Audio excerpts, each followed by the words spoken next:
Coucou à toi, me voici de retour avec la petite enquête qui a fait l'unanimité. Donc, nous allons aujourd'hui explorer ce qui se passe du côté de Emmanuel Macron, de sa politique, du peuple. Bien sûr, je vais retranscrire ce que je suis autorisée à constater, à voir, dans le plan subtil. Le plan 3D ne me concerne pas, je ne vis pas avec. Donc, j'explore juste le plan invisible. Voilà, on va juste aller en toute neutralité, explorer. Alors, déjà, quand j'observe, en premier lieu, ce que je vois sur lui, ce sont des cornes.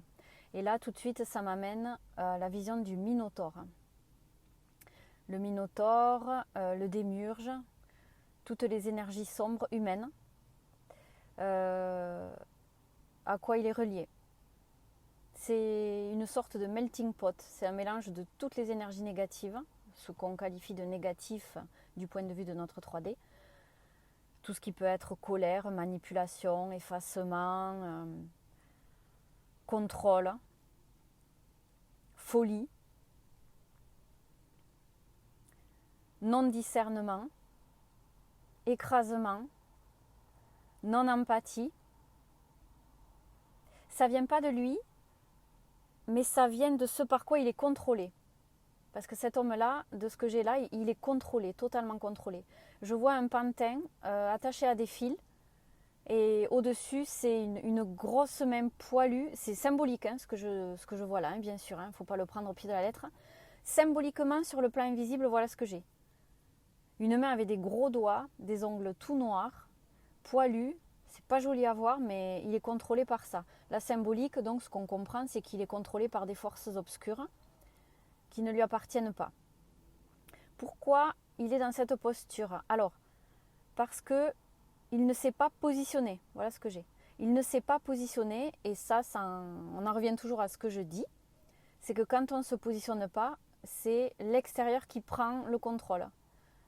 D'où l'intérêt de rester dans son axe et de ne pas se laisser manipuler, influencer par l'extérieur, garder son discernement au départ, du moins faire de notre mieux pour garder cet état et pour rester dans cette dynamique. Donc là, ce qui s'est passé, je vois un gamin totalement effacé, totalement manipulable, totalement innocent. Et au gré de son parcours d'incarnation, dans cette vie si on reste, on ne va pas s'intéresser aux autres plans, et c'est comme s'il était devenu de plus en plus personne. Et en devenant de plus en plus personne, c'est l'extérieur et les énergies sombres qui ont pris le dessus. Parce qu'en fait, là, de ce que je comprends, de ce que je perçois, les énergies sombres se nourrissent donc du vide d'une personne, du fait qu'elle ne soit pas dans son axe, dans sa propre tenue, dans sa propre posture, qu'elle ne tienne pas debout solidement. Les énergies sombres se faufilent là-dedans et font s'effondrer encore plus la personne. D'où l'intérêt d'être solide, c'est bien ce que je dis, j'en reviens à ça. Même si dans les faits ce n'est pas facile, là c'est explicatif. Donc là il s'est laissé finalement totalement imbibé par l'extérieur, de par son non-positionnement existentiel, voilà, c'est ça qu'on pourrait dire.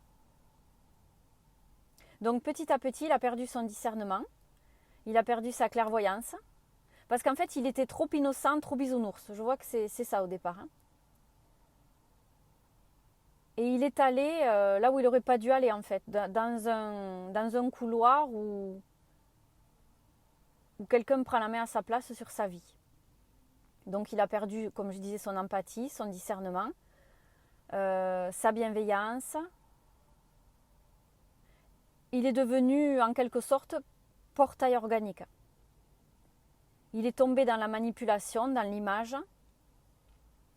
Et là, tout ce qui montre de lui aujourd'hui, le costard-cravate, quand il va serrer des mains dans les pays étrangers, quand il s'intéresse, du moins en apparence, aux enfants qu'il va rencontrer dans les pays, eh bien, ce n'est pas son état naturel, c'est un état contrôlé, c'est l'image qu'il donne pour mieux contrôler le pays. Et ça, ce sont les forces obscures qu'il y a derrière lui qui sont au pouvoir, pas lui.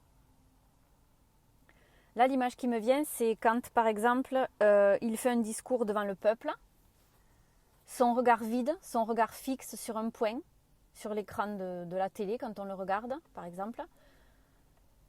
En fait, c'est une dissociation totale de sa personne. C'est-à-dire que il joue un rôle de ce qui est attendu derrière, mais ce n'est plus lui, il n'est plus là, il est dissocié. Sa vraie personne, sa vraie essence, son essence originelle n'est plus là. En fait, elle est derrière et elle est... je vois qu'il y a d'autres énergies qui sont passées devant son essence pour la masquer et contrôler à sa place. Même si on voit son corps, même si on entend sa voix, même si on voit son regard, on voit bien dans ce regard vide lorsqu'il parle que ce n'est plus lui qui est aux commandes. Alors la question qu'on pourrait se poser, c'est est-ce qu'il est conscient de cette dynamique ? Non, évidemment. C'est comme s'il ne pouvait plus réfléchir, ne plus penser, ne plus se poser les bonnes questions. C'est comme s'il était anesthésié, c'est ça, voilà. Il est anesthésié, il est en pilotage automatique. Même s'il y a des grands discours, même s'il y a des actions qui sembleraient cohérentes, en fait, derrière, c'est du contrôle massif. Voilà, c'est plus lui qui est aux commandes, depuis longtemps. Là, de ce que je perçois de lui, je reviens sur cette image. C'est le petit enfant, le gamin totalement immature, qui s'est fait happer par l'extérieur parce que il n'a pas su être conscient, être dans son axe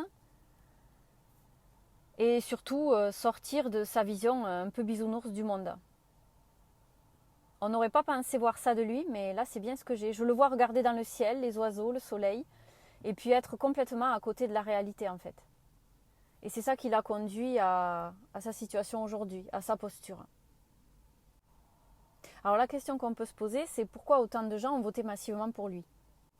Et la réponse qui vient, sans appel, c'est parce qu'ils se sont pris à cette immense pièce de théâtre. Ils se sont laissés happer, ils se sont laissés séduire par la dorure en surface. Et du coup, ils ont cru en une chimère, en une illusion qui, au final, n'a jamais été manifestée dans la réalité. Du moins, ce que voulait montrer Emmanuel Macron n'a jamais pu prendre forme parce que c'était de l'image, c'était un mur, c'était une façade, c'était pas une réalité en fait. Donc là, on pourrait dire qu'il est tel un portail organique en fait, dépourvu de substance, dépourvu de structure.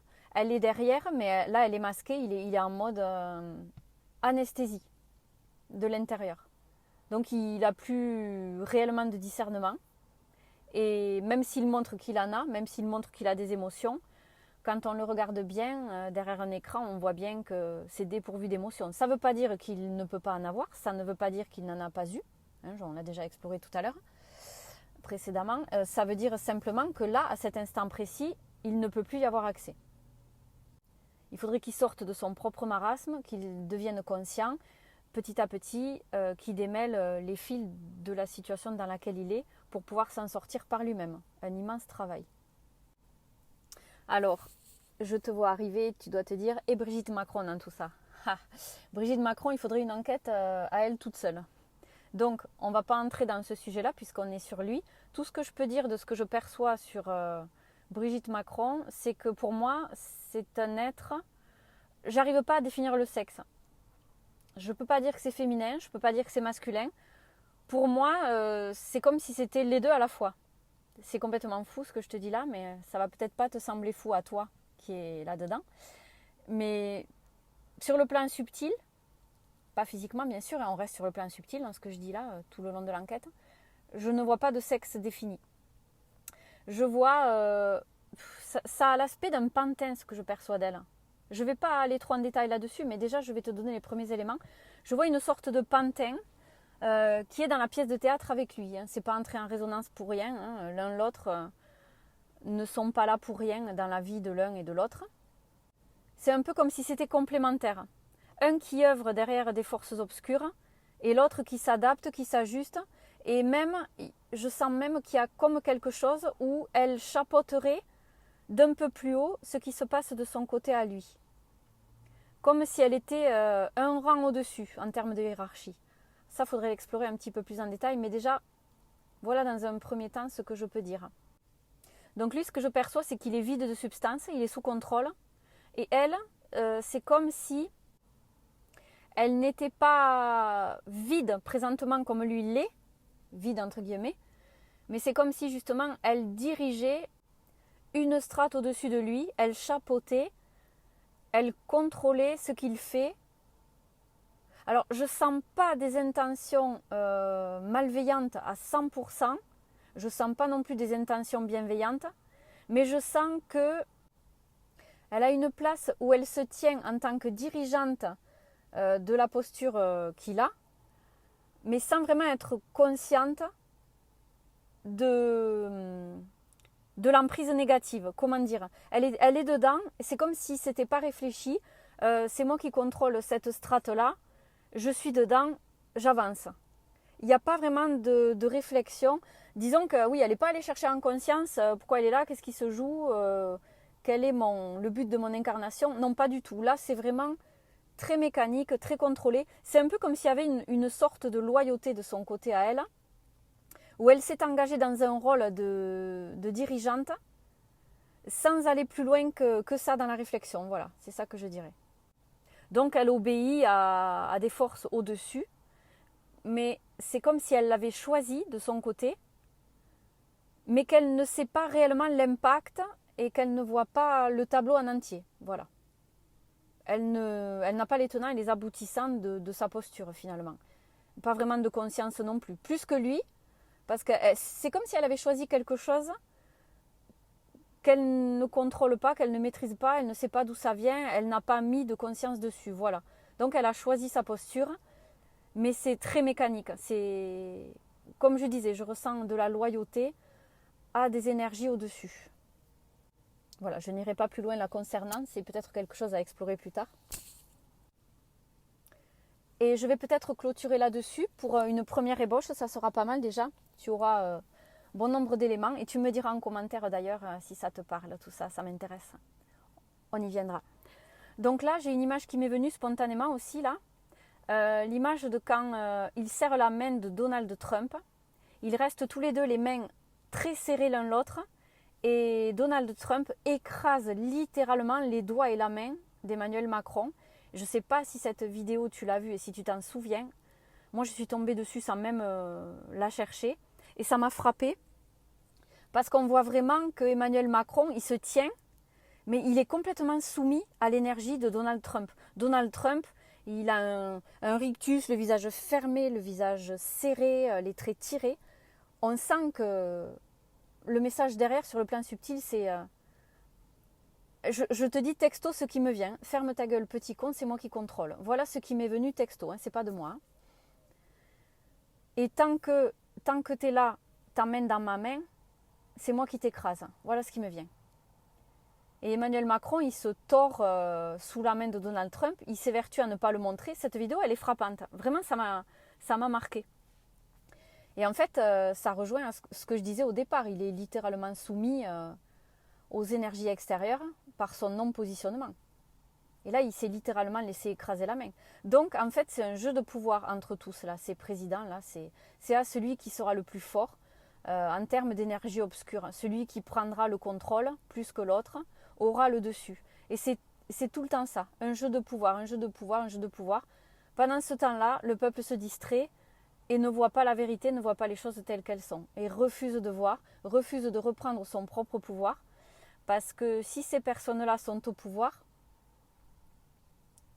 c'est uniquement parce qu'on leur laisse l'occasion de diriger. Parce que si tout le monde se retire au même moment, tout ça, ça n'existe plus, ça s'effondre.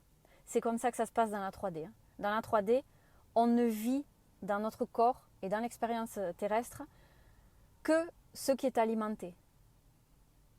Plus personne n'alimente quelque chose, tout se retire. Tout s'effondre. Sans même qu'on puisse comprendre comment ni pourquoi. Donc là, c'est ce qui se passe.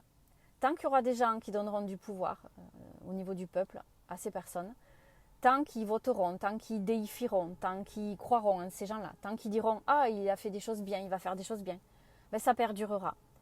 Si on ne veut plus voir ça, c'est pas la lutte qu'il faut engager. Non, parce que la lutte, on maintient et on alimente ce qu'on veut voir disparaître. Donc ça ne fonctionne pas. Là, ce qu'il faut faire, tout simplement, c'est se retirer. Chacun se retire tranquillement, en essayant de ne pas entretenir la colère, la rage, la tristesse, la soumission, tous ces sentiments-là qui alimentent ça finalement. Essayez de se retirer le plus possible dans la neutralité ou du moins en assumant ses propres émotions. Ok, là j'ai de la colère, très bien. Alors je conscientise, mais je choisis quand même de me retirer. Et puis voilà, on se débrouille pour aller extraire cette colère, pour ne pas la garder en soi, pour pas que ça nous pourrisse à nous, et surtout pour pas continuer à alimenter ces personnes-là et leur pouvoir. Voilà. Donc là, c'est pas la lutte, hein, vraiment pour conclure, c'est se retirer, retirer son énergie, retirer son intérêt, retirer le fait de croire en ces gens-là. Voilà.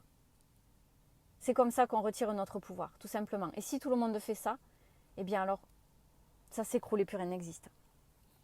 Donc ça laisse la place pour créer le monde que l'on désire. Je vais te laisser là-dessus.